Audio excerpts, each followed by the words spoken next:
हमर नया नया गवाना नया तकिया बिछवाना नया चोली के खोली तू बनवला खेलवाना और तू लगा ले थोड़ा जोर इसको में नचने का मन कर रहा हार्डकोर हमें डैडी को सुला के अपनी मम्मी को पटा के आ जाऊंगी तुझसे उसके ही दिल में अब तो रहना है हरदम उस दिलरुबा से कहना है हरदम मैं इश्क उसका वो आशिकी हमारे नियन हो रोवत हुई है लोरावे से काजरा के धोवत हुई है मनवा न हमारे तनी को तो काम ताहर जो पत रहब नाम एक बार भेंट करा दो न तू अपना छोटकी बहिन से हमार सेट करा दो न तू कि बान्ही के पगड़ी स्टेरिंग के पगड़ी लटकी हर जनिए राजा जी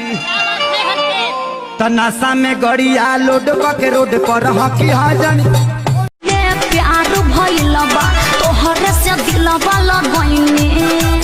कर तू भरोसा दे त नइखे धोखा ई मत बुझी हट गइने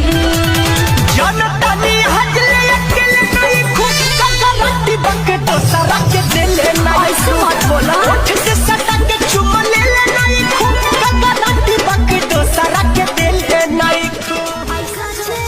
हम न जानो देख डरे लगी हो कि ढोली में पानी तोहरा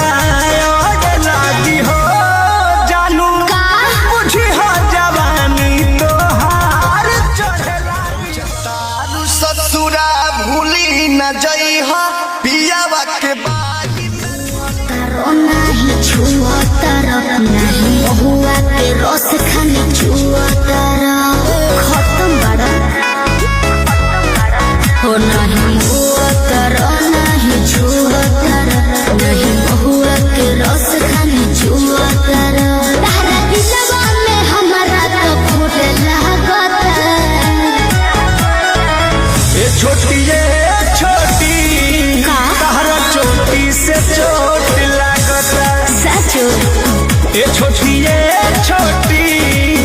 तहरा चोटी तुड़ के कान वाली